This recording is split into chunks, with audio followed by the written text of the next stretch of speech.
8 verse 12. Alam niyo kung bakit ito po yung trabaho ng devil. Luke 8 verse 12. Basahin po natin. May Tagalog. Pakibasa po yung Tagalog.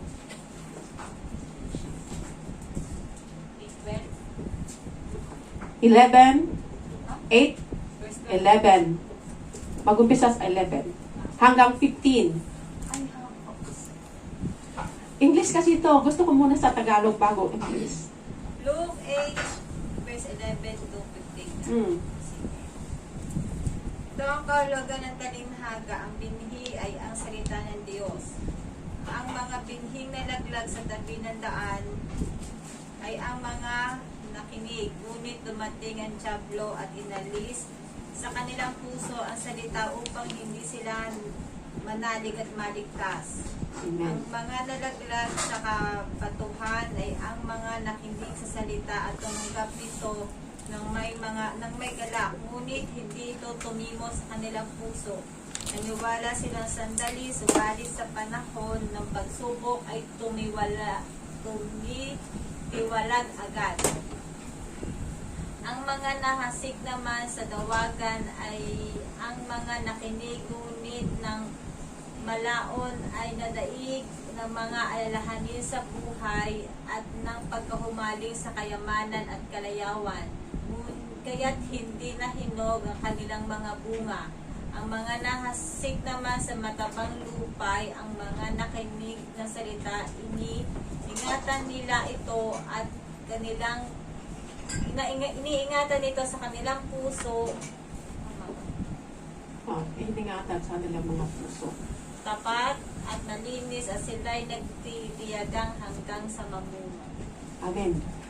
Ang trabaho po ng devil, mga kapatid, he takes away the word of God in our hearts. Ninanakaw ni Lord at ninanakaw ng devil yung salita ni Lord sa ating puso. Para ano? Para hindi tayo maniwala. Para ano? Para hindi tayo maligtas. Amen. Yan po yung gawain ni devil. Kaya kung minsan, kahit na tayo naniwala minsan, pero naawawala. Kasi inaalis yun. Devil. Bakit? Ayaw niya tayong maligtas. Ayaw niya tayong manalig sa Diyos. Amen. Ayaw niya tayong maniwala. Ayaw niya tayong manampalataya. Kaya kung minsan, yung salita ng Panginoon sa buhay po natin, nakakalimutan natin, naaalis sa puso natin, napapalitan ng maraming bagay, maraming alalahanin sa mundong ito. Kaya kahit matagal na tayo minsan, unti-unti tayong nawawala, unti-unti tayong nanlalamig, unti-unting nawawala yung salita ng Panginoon at nananaig yung ating sarili minsan. Amen? Bakit? Inaalis po. Yun po yung gawain ni devil sa buhay po natin ng bawat Kristiyano. Amen po. Amen. So sabi po niya, those along the path are the one who hear, and the devil comes and takes away the word from their hearts. Amen. Na kahit alam sa akala natin, tayo ay matured na, marami nang alam sa salita ng Panginoon, but hindi natin alam, hindi tayo naging aware, ang trabaho ng demonyo, aalisin niya yung salita sa ating puso. Aalisin niya yon. Amen. Amen. So that they may not believe and they may not save. Amen po.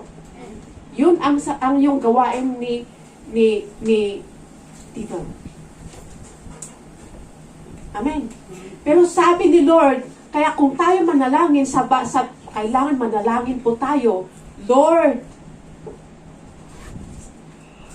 kunin mo ako dyan sa kung nasaan ka para makita ko kung ano yung mga bagay. Makita ko yung mga problema na hindi ako lalamunin ng mga problema. Amen. Makita natin, hindi tayo padaig sa mga problema sa buhay. Amen. Kasi kung minsan, dahil lang sa mga problema, maraming alalahin, kasi sabi niya, mga worries. Amen?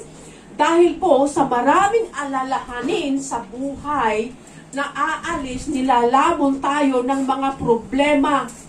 Amen? Mga paghihirap na dumadaan sa buhay po natin, yun po yung nag-aalis ng salita ng Panginoon sa buhay po natin. Nadadaig po tayo o nalalamon po tayo ng mga problema, mga alalahanin sa buhay. Kaya yung salita ng Panginoon, naaalis sila, napapalitan ng worries, ng mga bagay sa mundong ito.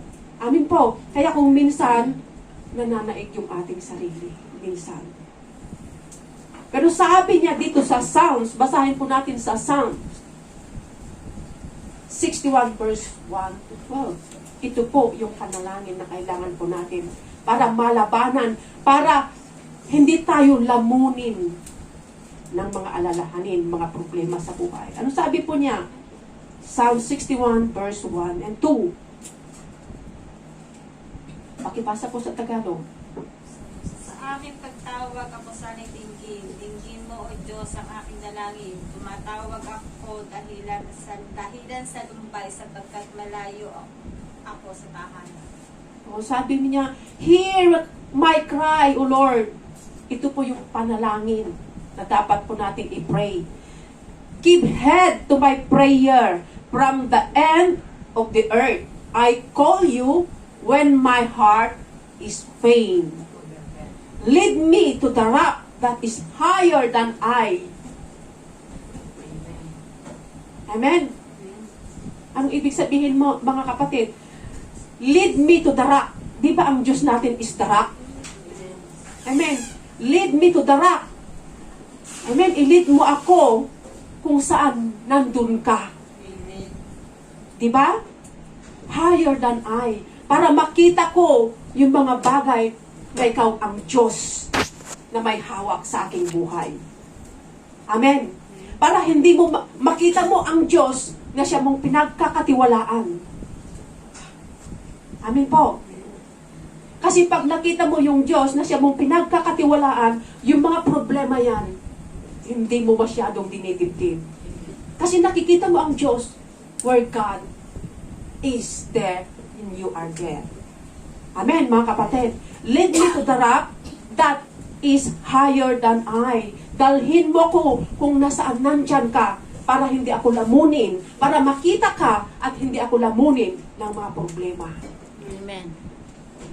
Kasi pag hindi po natin nakikita ang Diyos, lalamunin tayo ng mga alalahanin sa buhay, mga problema sa buhay. Amin po. Amen. Lalamunin po tayo. Amen?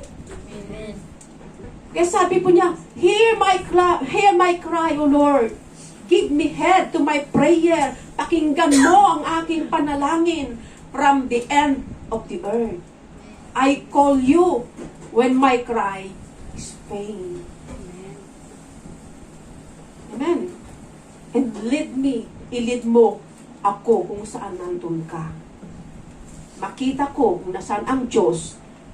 Amen. Na aking pinagkakatiwalaan. Pag nakita natin ang Diyos na ating pinagkakatiwalaan, hindi na po tayo daigin ng maraming problema. Maraming problema. Sapagkat sa Kanya mo pinagkatiwala ang lahat ng bagay. Amen po. Amen. Pero kung ang salita ng Panginoon ay naalis sa ating puso, doon na po tayo magsisimulang mag-worries, manlamig, lalayo sa Diyos. Sapagkat yung mga alalahanin na yan, ang siya mong patuloy na nakikita. Ang patuloy mong inilalagay sa iyong puso at nawawala na ang Diyos. Nawawala na yung pananampalataya mo sa Diyos. Amin po? Amen. So dapat po ito yung ating prayer para makita natin ang Diyos sa ating buhay. Na siya ang nating pinagkakatiwalaan. Amen? Sapagkat kung ang problema ang siya nating patuloy na minimeditate, ilalayo po tayo niyan. Amen. Bagkus magtiwala po tayo sa ating panalangin, sa Diyos at manalangin. Na makita natin ang Diyos na mas may kapangyarihan. Amen po. Sapagkat kung tayo po ay nag-alala, wala na naman po tayong magagawa. May magagawa po ba tayo? Wala. Wala. Kung hindi tayo manalangin at magtiwala sa ating Diyos na isaayos ang ating buhay para makamtan po natin yung kapayapaan no matter what we need. Amen. Amen? So, glory to God. Yun lamang ang aking na-share mga kapatid. Amen? Glory to God. Sa Diyos po ang pagpuri. Kaya na po ay darako at tinatawagan ko ang pastor na nung ibigay. Tutuloy po niya. Pagiging pag-lista ang ating pastor.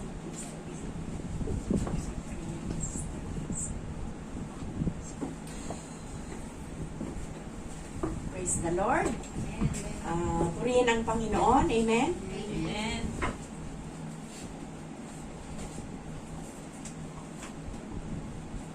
Minsan talaga sa buhay po natin ay doon masusubok yung pananampalataya natin. At doon tayo lalago kung may mga pagsubok. Amen. Kasi lalo tayong tinuturuan tayo ng Panginoon na mag-rely sa Kanya at hindi sa ating sarili. Amen? So, hindi po lahat ng pagkakataon ay maganda yung sitwasyon, di ba? Sa buhay natin. Alam na natin yon kasi sabi ng salita ng Panginoon, in this world, you have tribulation. So, ang ibig sabihin, kung maginhawa tayo ngayon, ay darating yung kakapusin din tayo. At doon po sa pagkakataon na yon, lalo tayo dapat lumapit sa ating Panginoon. Kasi sabi niya, draw near to God and He will draw near to you. Amen. Eh paano, sabi nga niya doon sabi niya, sino yung walang pagkain, lumapit sa akin. Sino yung walang pera, lumapit sa akin. Di ba sabi ng Panginoon? Amen? So, ang ibig sabihin mga kapatid, napakahalaga sa buhay po natin na huwag tayong tumingin sa mga bagay na alam natin na makapagda-down sa atin. Amen. Lalo na po sa social media, ano ka lang diyan, nandyan na lahat, talagang madadala ka. Amen? Pero, kung tayo ay magbasa ng salita ng Panginoon, doon tayo tatatag. Hindi tayo